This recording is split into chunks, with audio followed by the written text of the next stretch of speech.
네, 제가 한 2년 동안 그 옵션의 미결제 수량을 일별로 이렇게 종가상으로 보다가 그 전일 미결제 수량이 다음날 그 시장에 영향을 준다는 것에서 그것을 발견하고 그것을 이제 장중에 실시간으로 보면 어떤 실시간 그 동향을 보면은 장중 매매에 도움이 될 것 같아서 그것을 만들게 되었습니다. 그 딕스 차트를 홍보하기 위해서인데요. 최근 이제 선물 시장의 어떤 기술 분석의 한계를 드러내고 있죠. 기술적 분석의 한계라는 것은 그 시스템 트레이딩의 한계인데요. 장중 추세 매매의 어려움 그런 것이 딕스 차트로 해결할 수 있을 것 같고 그런 것들이 소폭으로 안정적인 수익을 원하는 개인 투자가분들한테 도움이 될 수 있을 것 같아서 참여하게 된 것입니다.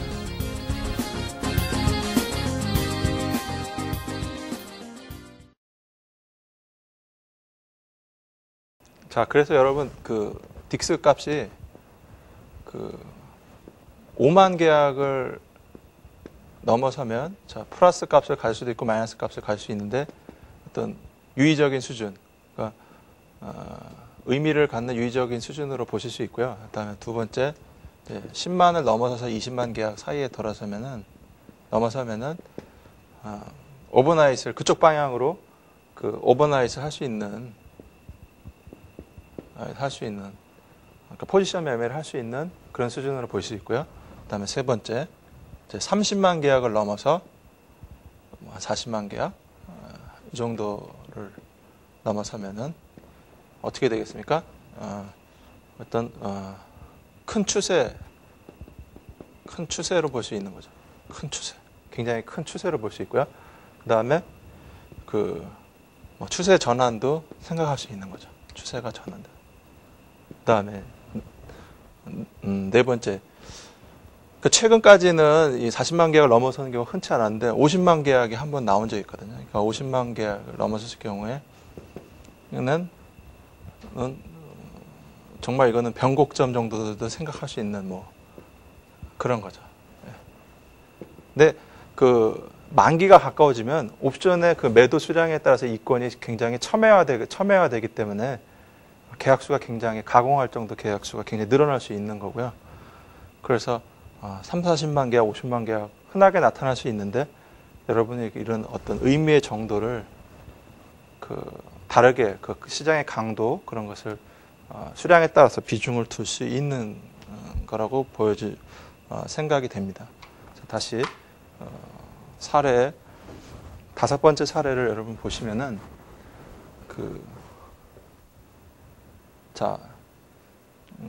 한 12시쯤 되니까 이제 딕스 값이 20만 계약을 넘어서고 있죠. 그리고 이날 종가는 40만 계약이 넘어서서 끝났죠.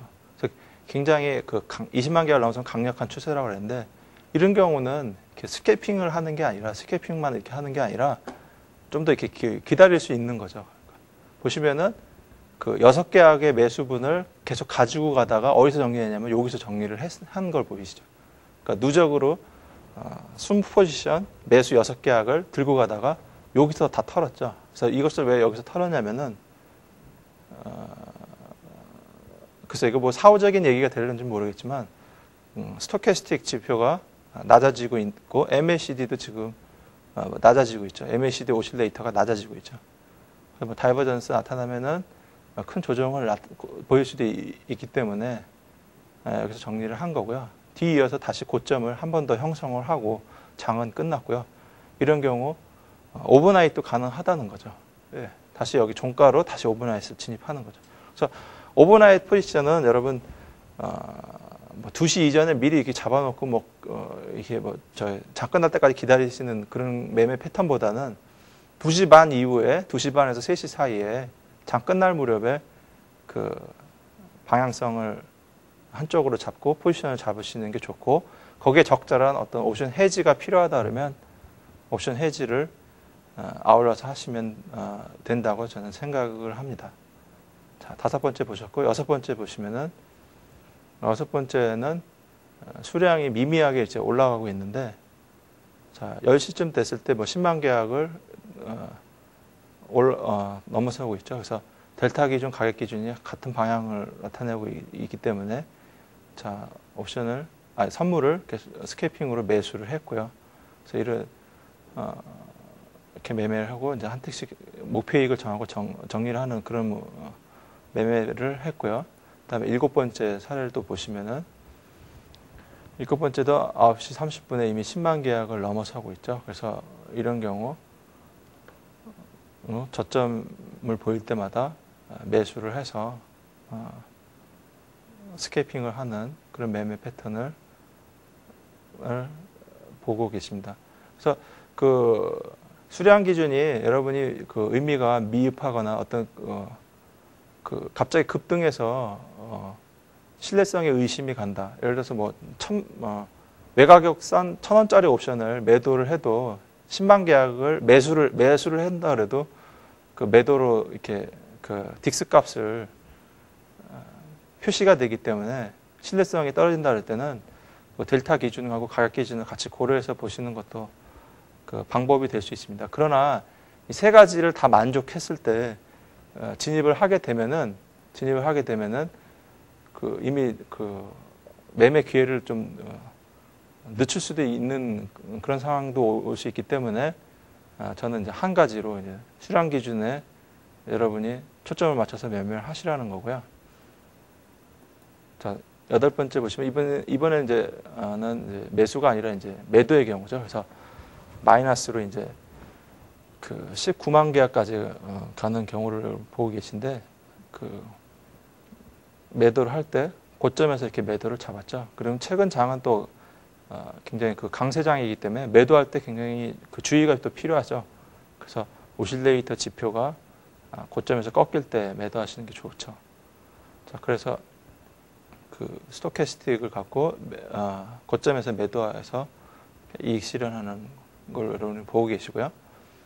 자, 아까 보셨던 그 나스닥 선물 차트하고 같이 보여드렸던 그 60분 차트를 다시 한번 차트를 띄웠습니다. 그래서 기술적 분석의 한계라는 제목을 여기다 달았는데 이제 전체적인 그림을 다 보여드리기 위해서 이 차트를 띄웠습니다. 보시면은 그 트렌드 라인을 그러니까 매수 트렌드 라인이죠. 상승의 트렌드 라인 추세선을 이렇게 쭉 그어 보면은 이 8월 5일이 중요한 그 모멘트였는데 8월 5일에 전혀 이 추세선에 영향을 주지 않고 있죠. 그러니까 트렌드 라인을 깨지 않고 있습니다. 추세선을 깨지 않고 있고 이 노란색 선은 단순 이평으로 5일선입니다. 5일 일봉 라인인데 노란색 라인에도 돌파되지 않았고 종가상으로 돌파하지 않았고요.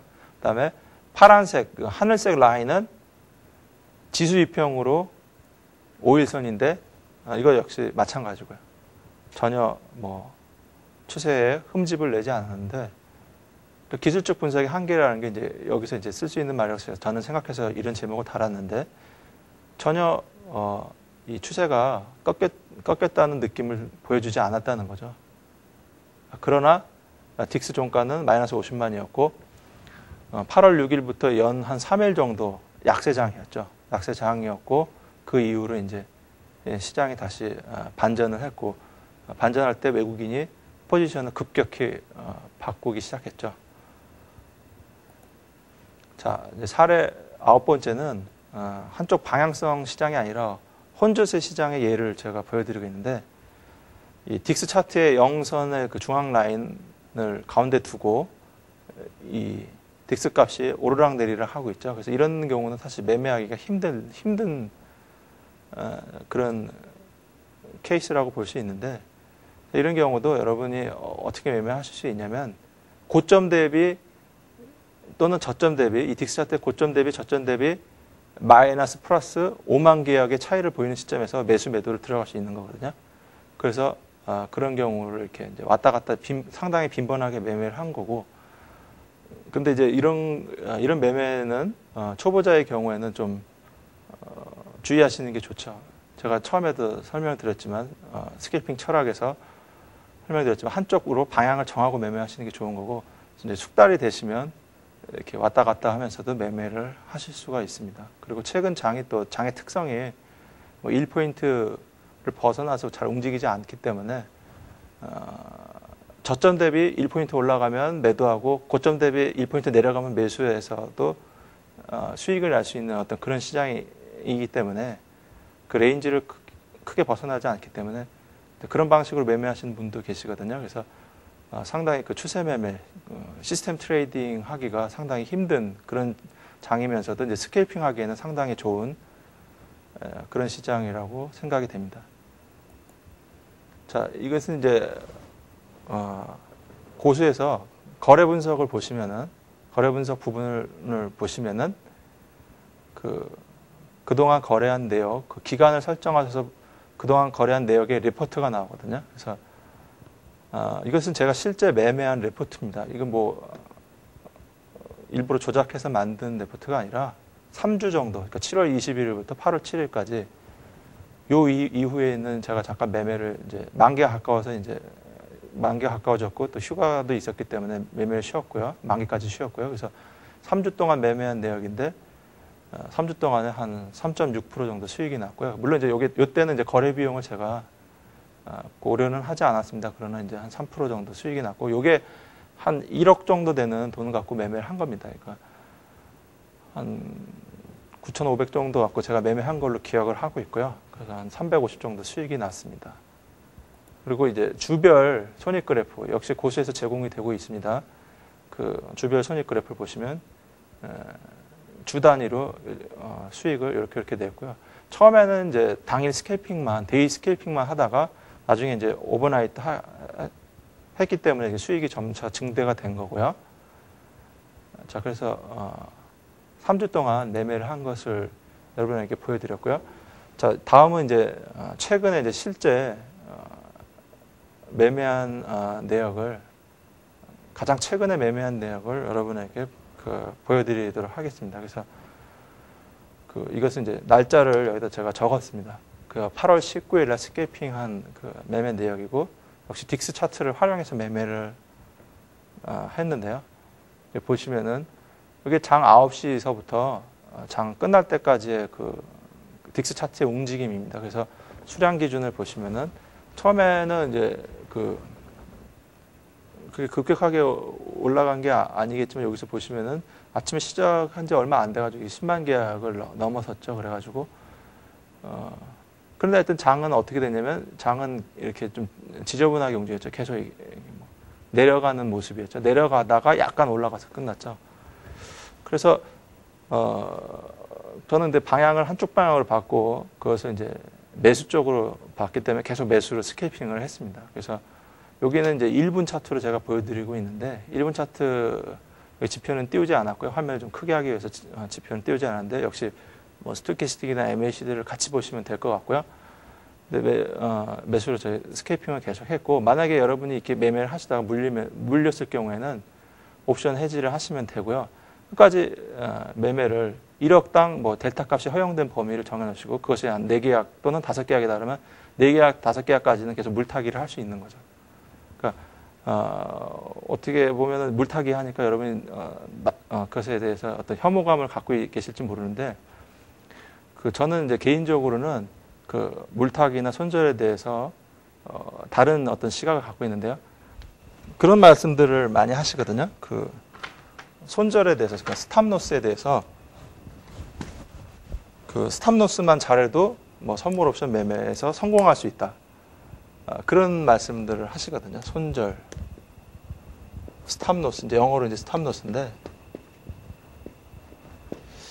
근데 저는 이것에 대해서 그렇게 긍정적으로 생각하지 않습니다. 많은 사람들이 생각하고 있다시피 그렇게 긍정적으로 생각하지 않는데, 왜 그러냐면 우리나라 시장은 여러분 아시겠지만 전통적으로 96년에 선물 시장이 96년 5월 3일에 선물 시장이 개장이 됐고 97년 7월 7일에 옵션 시장이 개장이 됐는데, 미국 시장하고 다르게 거래소에서 스탑 주문이라는 것 자체를 받지 않고 지금까지 왔거든요. 그리고 지금 스탑 주문이 고수에서 되는 거는 그래서 전산적으로 그것을 IT적으로 그걸 해결을 한 거거든요.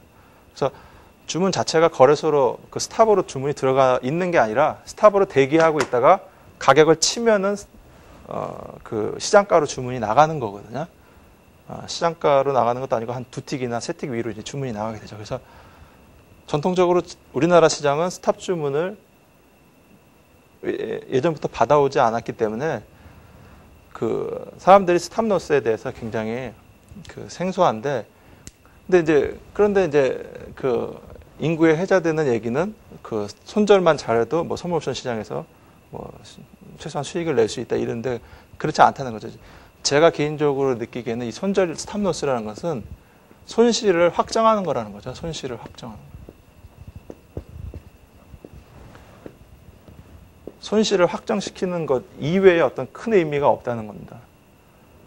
그래서 저는 제 개인적인 시장에 이제 96년 5월 3일 선물 시장이 개장이 됐고 97년 7월 7일 옵션 시장이 개장했는데 이 양쪽으로 매매를 여러분이 양 사이드 매매를 그 빈번하게 잘 하실 수 있어야 됩니다. 그러니까 선물을 매매하시다가 그 해지가 필요하면 옵션으로 해지할 수 있어야 되고 옵션을 매매하다가 위험에 노출이 되면 선물로 해지할 수 있는 그런 양쪽 매매를 다 잘 하실 수 있어야 되는데 그 해지를 하는 이유는 손실 확정을 하면 안 된다는 의미입니다. 손실 확정을 하지 않고 시장에서 오래 버텨야지 수익을 낼 수 있다는 그런 저는 그런 생각을 갖고 있고요. 그래서 그 선물옵션 시장은 여러분 다 아시겠지만 제로섬 시장입니다. 제로섬 시장. 그러니까 다른 사람이 손절을 많이 해야지 여러분한테 이익이 올 수 있어요. 그러면 이제 거꾸로 얘기하면은 손절을 많이 안 하고 계속 버티면 어떻게 되겠습니까? 이익을 낼 수 있는 그런 기회가 생깁니다, 반드시. 그 우리나라 시장을 가만히 보시면은 제가 책에도 소개를 했습니다만 되돌림 현상이 굉장히 강합니다. 우리나라 시장은. 되돌림 현상이 굉장히 강하고 그다음에 옵션이 주로 한 달짜리 옵션이 굉장히 많이 거래되죠. 한 달짜리 옵션이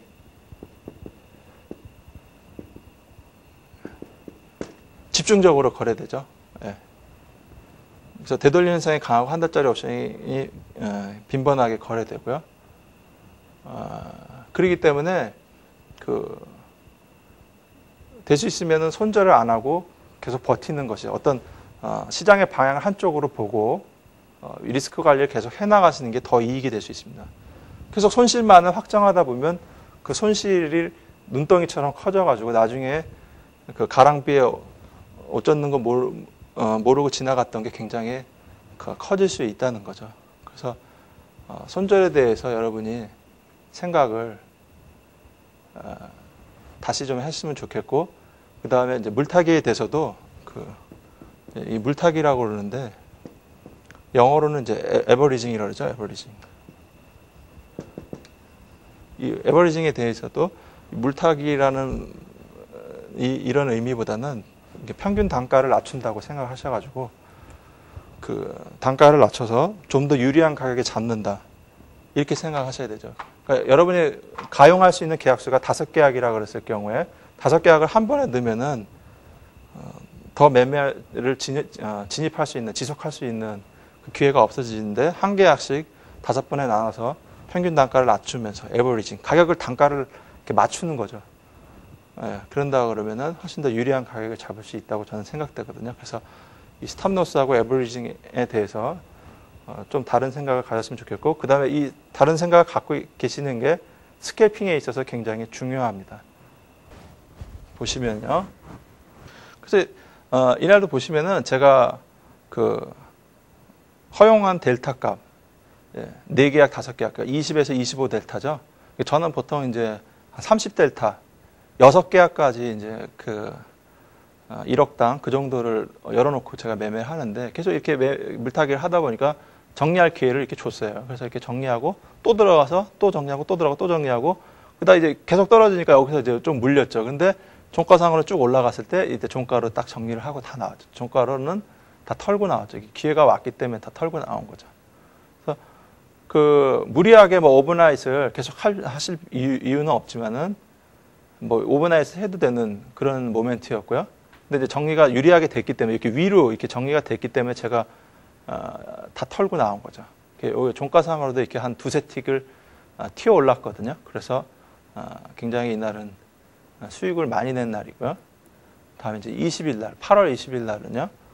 자, 8월 20일 날을 보시면은 그 수량 기준, 델타 기준, 가격 기준이 다 올라가고 있죠. 근데 여기서 이제 문제가 하나 발생하는데 이게 선물이 이렇게 계속 올라가다가 갑자기 여기 10시 한 40분, 11시쯤에서 꺾여가지고 계속 지속적으로 떨어지고 있죠. 딕스 값은 계속 올라가는데. 그러니까 여기 차트를 보시면 역시 1분 차트인데요. 보시면은 여기서 매매를 잘 하다가 매수로 스캐핑을 잘 하다가 이때 매도로 스캐핑을 했구나. 역으로 이제 스캐핑을 했는데 가격이 너무 올라가니까 역으로 스캐핑을 했는데 이때 하여튼 스캐핑을 잘 하다가 이제 가격이 너무 이렇게 떨어질 때 이때 계속 저는 매수를 잡았죠. 그래서 매수를 잡으면서 이제 정리하고 나왔죠. 계속. 플러스 1로 된 이 부분이 이제 매수 진입한 거고요. 0으로 된 부분이 이제 정리하고 나온 부분이죠. 그래서 기회가 그래도 뭐 계속 떨어지는 것 같지만 이게 정리가 운 좋게 된 건데 이제 마지막에 여기서 이렇게 급락할 때는 정리가 안 됐죠. 그리고 종가도 이렇게 이게 종가가 여기서 끝났거든요. 그래서 두세 틱 낮춰서 이렇게 종가가 마무리가 됐기 때문에 이때 정리가 또 안 됐죠. 그러니까 8월 19일 날 내역처럼 이렇게 두세 틱 튀어 올랐으면은 정리가 됐을 텐데 여기서는 정리가 안 됐죠. 그래서 이 경우는 자 딕스 값이 11만 계약인 상황에서 종가가 끝났고요. 그 두 계약을 오버나잇을 하게 됐죠. 그래서 여러분 두 계약 정도면 10델타 정도 되죠. 근데 전혀 저는 뭐 이것에 대해서 위험하다고 생각되지 않죠. 왜냐하면 내가 정한 그 20에서 25델타 또는 30델타 값에서 미만이기 때문에 위험하지 않았고 그다음 딕스 값이 10만 계약이 넘어섰기 때문에 이런 경우 오버나잇이 가능한 그런 의미로 받아들일 수 있는 거죠. 자, 그다음에 이제 8월 22일 날 보시면은 여러분 이제 차트를 보시면 여기 딱 나와 있지만은 당연히 뭐 매수로 오버나잇 한 것이 그 정리할 기회를 줬겠죠. 그리고 나서도 지속적으로 뭐 장은 올라갔습니다. 올라갔는데 문제는 이날 또 매도로 스캐핑을 했죠. 좀 어이가 없을지 모르겠지만은 이날 장은 이렇게 굉장히 폭발적으로 올라갔습니다. 근데 여기 차트를 보시면 계속 매도로 스캐핑하고 있는 그 안타까운 모습을 보고 있는데 그래도 뭐 종가상으로는 여기 보시면 쭉 끝에 보시면 0으로 끝났기 때문에 정리를 다 하고 나왔죠. 그래서 이날도 뭐 소폭이지만 이익을 보고 나왔는데 장이 이렇게 거꾸로 갈 수도 있습니다, 여러분. 그런 경우 반드시 여러분이 딕스 차트 갖고 매매하실 때는 옵션으로 해지를 하셔야 됩니다. 예를 들어서 매도니까 어떻게 매도로 이게 물렸을 경우에 어떻게 해지를 해야 됩니까? 콜 옵션을 매수하거나 풋 옵션을 매도해야 되는 거죠. 한 계약당 5계약 정도 하시면 된다고 생각되고 그런 것은 다음날 시장이 역방향으로 갔을 때 증거금 관리 차원에서 꼭 필요한 부분이라고 저는 생각이 되어집니다. 그다음 이렇게 해지를 했을 경우에 그러면 어떻게 그것을 청산하냐? 청산의 원칙은 동시에 청산하는 것을 원칙으로 하시는 게 좋습니다. 동시에 청산하는. 그러니까 옵션의 전략 주문에 나오죠. 그래서 동시에 청산할 수 있는 주문이 여러분이 보실 수가 있는데 잠깐 메뉴를 제가 꺼내 가지고 보여드리면요.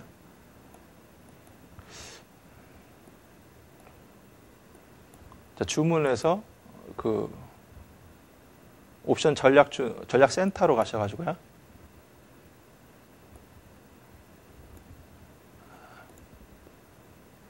자, 여기 보시면은 선물 3계약하고 콜 매도 10계약이 되어져 있죠. 그래서 이 부분을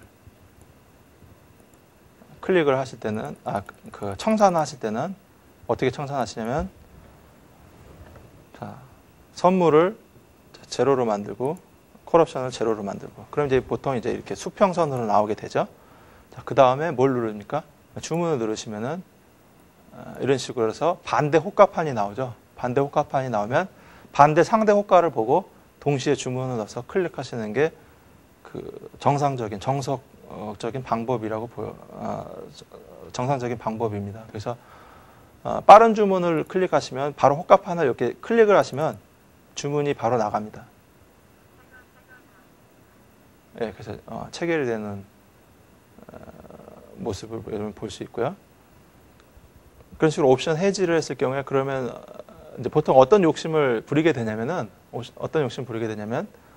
좀 더 유리한 가격에 정리를 하고 싶거든요. 그래서 뭐 시간차를 두고 유리한 가격에 선물 정리하고 옵션은 나중에 정리하고 이러려는데 그러다가 더 큰 손실을 볼 수 있게 되죠. 그래서 그런 거는 여러분이 나중에 이제 돈을 많이 벌어가지고 그 정도 리스크는 내가 그 정도 소폭의 리스크는 내가 깨져도 된다 이런 자신감이 생겼을 경우에 그렇게 하시고 정석 방법은 동시에 청산하는 해지로 내가 그 같이 가져간 포지션은 그러니까 어떻게 보면 선물 옵션 합성 포지션이 되는데 동시에 청산하는 게 원칙입니다.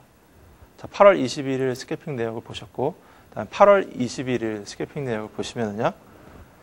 자, 이날도 뭐 오르락내리락 많이 했는데 전체적인 흐름은 제가 생각할 때는 이 고점 대비 계속 딕스 값은 하락하는 그 모습이었죠. 그래서 보시면은 종가는 76,000으로 끝났죠. 이날이 바로 그 제가 나스닥 차트 보여드린 토요일 날 장대 음봉이 나온 그날이죠. 그날 그 전날 금요일 날의 모습이고 그 다음 날 토요일 날 미국 시장은 나스닥에 장대 음봉이 나온 거죠. 그래서 이날 그 딕스 값은 고점 대비 이렇게 지속적으로 떨어졌고요. 마이너스 76,000으로 끝났고 저는 이제 매매를 여기서 보시면은 계속 매도로 이제 스케이핑을 했고요. 근데 이제 여기 보시면은 이제 지나고 나면 안타까운 순간 있죠. 이렇게 여기 보시면 요 라인이 120일 1분봉의 120일 이동 평균이고요. 지수 이동 평균입니다. EMA라고 고수에는 나오죠. EMA라고 나오는 120일 여기 보시면 120일 지수 이평선인데 이런 거 이렇게 뚫으면은 계속 이렇게 타고 올라가다가 이렇게 뚫으면은 한참 이렇게 떨어지는 이런 모습, 조정을 보이는 모습 보이는데 조금 있다가 이 매도를 정리했어도 굉장히 큰 이익을 취할 수 있었죠. 근데 이런 지나고 나면 좀 안타깝긴 한데 하여튼 뭐 스캐핑을 짧게 이익 실현하는 게 어떤 방법이라고 생각하고 하여튼 매매를 그렇게 했고요. 그 다음에 이 U자로 이렇게 바닥을 치고 이렇게 올라가는데 이때 이제 매도로 이렇게 어떻게 보면 물렸죠. 매도로 물려가지고 이렇게 매도로 두 계약을 오버나이트 하게 된 거고요. 예, 그래서 매도로 이제 오버나이트 하게 됐는데 여러분 이제 월요일 날 개파락으로 출발했죠. 미국 시장이 좀 빠졌기 때문에 개파락으로 출발하게 됐고 그때 정리를 저는 했고요. 그래서 매매한 내역은 일단 8월 22일까지 제가 옵션 만기일 8월 14일이었죠. 8월 14일서부터 그 주간에 제가 휴가로 매매를 안 했고요. 그래서 만기일부터 8월 22일까지 매매한 내역에 대해서 레포트를 다시 뽑아봤습니다. 그래서 여기 보시면은 8월 14일부터 8월 22일까지의 그 매매한 내역. 여기는 이제 거래 비용을 제가 넣었는데요. 약 수익이 1.8% 정도. 수익이 났죠. 한 170만 원 정도 벌었고요. 이게 원금이 9,500, 9,400 정도 되네요. 초기 보유 금액이. 그래서 수익이 일주일 정도 매매한 거죠. 예, 일주일 정도 매매를 한 건데 8월 15일이 휴일이었으니까 일주일 정도 매매했는데 주당 한 1% 정도의 목표 수익을 가져도 충분히 매매가 가능한 그런 매매 기법이라고 저는 딕스에 대해서 어느 정도 좀 확신을 갖고 있고 단 누차 얘기하지만 여러분이 매매를 시작하기 전에 반드시 그 스캐핑 철학에서 4가지 지적했던 내용을 숙지하시고 매매를 하시는 게 중요하고요. 그다음에 아까는 주별 손익 그래프로 보여드렸는데 이제 일별 손익 그래프로 보여드리면은 8월 14일이 만기일이었죠. 그래서 이날은 조금씩 매매하죠. 한 10만 원 이렇게 버는 거고요.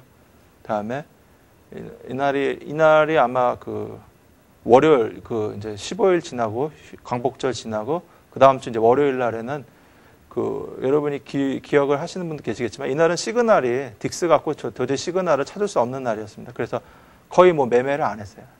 그래서 뭐 한 번밖에 매매를 아마 안 했을 겁니다. 그래서 이날은 제가 예시를 보여드리지도 않은 거고 이날은 이렇게 조금 수익 나고 끝난 거예요. 이제 8월 19일 날 이제 매매를 이제 그동안 이제 계속 쉬었기 때문에 매매를 적극적으로 해서 돈을 많이 벌었고요. 그 다음에 일별로 이렇게 보시면 그 손익 그래프를 여러분이 보고 계십니다. 그 많은 그 인디케이터가 그랬듯이 딕스도 하나의 인디케이터로 여러분이 받아들이셔야 되는데 그 많은 사람들이 그 MAC나 스토캐스틱을 많이 추정한다 그러면 그 MAC나 스토캐스틱이 잘 맞지 않을 것입니다. 따라서 그런 걱정도 있습니다. 딕스를 많은 사람들이 추정할 때 또는 메이저들이 이것을 이용해서 어떤 개인 투자가들한테 혼란을 가중시킬 의도가 있을 경우에 상당히 여러분이 이 딕스 차트에 대한 신뢰성이 떨어질 수가 있는데 그러나 저는 이렇게 생각합니다. MACD도 그렇고 딕스도 그렇고 스토캐스틱도 그렇고요. 여러분이 그 해석하는 기법을 나름대로 여러분이 터득을 하시고 매매를 하신다 그러면은 상당히 저는 유용한 지표라고 생각됩니다. 그것은 왜 그러냐면 이 딕스는 데이터 소스가 어디서 오는 거냐면 여러분이 선물이나 옵션을 매매하실 때는 주로 가격 갖고 매매를 하게 됩니다. 그 시스템 트레이딩이라는 게 그렇죠. 근데 그 최근 장을 보면 시스템 트레이딩의 단점을 그대로 나타내고 있는데 이 가격 갖고 하는 시스템 트레이딩에 저는 한계가 왔다고 생각합니다. 그래서 이 데이터 소스를 가격에서 이제 매매하는 그런 시점은 이제 어느 정도 지났다고 생각이 되고요. 앞으로의 시장은 그 이외의 데이터에서 뭘 가져와야 되는데 예를 들어서 그것이 나스닥 상승률, 상승률 그러니까 변동률이라고 보시죠. 나스닥의 변동률을 갖고 그것을 여러분이 가늠할 수 있는 데이터로 볼 수도 있고요. 데이터 소스를 받아들일 수도 있고요. 그 다음에 콜풋, 대표 변동성의 변화추이. 예를 제가 들어드리는 겁니다. 이런 걸로도 가격이 아닌 데이터 소스에서 가져오는 어떤 유용성이 있다는 거고요. 그 다음에 세 번째, 옵션의 미결제 수량이죠. 옵션의 미결제 수량. 자, 옵션의 미결제 수량은 딕스 차트로 나타내는데요. 이 딕스라는 것은 옵션의 메이저인 매도자의 그 수량을 나타내기 때문에 시장의 어떤 메이저의 그 시장의 방향성을 엿볼 수 있기 때문에 가격이 아닌 데이터 소스로서 굉장히 유용하다는 거죠. 그래서 여러분이 그 절대적인 지표는 이 세상에 없습니다. 왜냐하면 절대적인 지표가 있다 그러면은 사람들이 그것만을 보고 매매를 하기 때문에 시장에서 거래가 이루어질 수가 없습니다. 그러나 여러분이 해석하는 기법에 있어서 다양한 방법론을 여러분이 추구할 수 있고 그것에 의해서 그 보는 시각에 따라서 여러분의 매매의 진입 시점을 여러분이 선택을 할 수 있기 때문에 저는 딕스를 여러분이 잘 해석하고 그다음에 가격이 아닌 데이터 소스이기 때문에 유용성이 있다는 거거든요. 가격에 대해서는 어떤 기술적 분석이라는 게 상당히 한계에 와 있기 때문에 그거 갖고 매매하는 기법은 이미 많은 그 매매 참여자들이 그런 방법을 다 쓰고 있기 때문에 그걸로는 어느 정도 한계에 왔다는 거죠. 그래서 이런 나스닥 변동률이라든지 컬옵션 풋옵션의 대표 변동성의 변화 아무래도 상승에 힘이 강할 때는 콜옵션의 대표 변동성이 더 커지겠죠. 그러니까 저는 이제 그것을 이제 그 상승률로 계산을 하는데 상승률이 콜이 더 높으냐, 풋이 더 높으냐 이런 것도 충분히 지표가 될 수 있겠죠. 그래서 이런 좋은 매매 아이디어를 델타 익스체인지에서 고수를 이용해서 하나씩 둘씩 이렇게 만들어진 게 그 중에 하나가 딕스 차트고요. 앞으로 그러한 매매 아이디어를 지속적으로 제공해서 좋은 매매의 어떤 인디케이터를 계속 만들어갈 생각이고요. 여러분이 매매를 하실 때 그 절대적인 어떤 지표로 받아들이기보다는 어떤 시장에서 그 어떤 리스크에 대한 해지 또는 그 메이저들의 어떤 방향성의 참고 자료로 디스 차트는 굉장히 유용하다는 거고, 제가 직접 그 매매한 거래 내역도 보여드렸지만 큰 욕심을 안 부리고 매매를 하신다면은 개인 투자가 입장에서 안정적이고 지속적인 수익이 굉장히 중요하기 때문에 한 주당 한 1% 정도의 수익은 충분히 낼 수 있지 않나 이런 거죠. 예, 여러분 지금까지 딕스를 이용한 스케이핑 방법에 대해서 제가 실제 매매한 내역도 보여드리면서 여러분한테 도움을 드리고자 했고요. 여러분이 제가 마지막으로 드리고 싶은 말씀은 한 달에 정한 목표 수익률을 달성하시면은 그 시장에 연연하지 마시고 그 매매를 다음 매매를 또 즐길 수 있게끔 뭐 여행을 떠나신다든지 그래서 시장에 끌려다니지 않고 매매에 성공할 수 있게끔 그런 성공적인 투자자들이 다들 되시기를 기원하겠습니다. 이것으로서 마치겠습니다. 고맙습니다.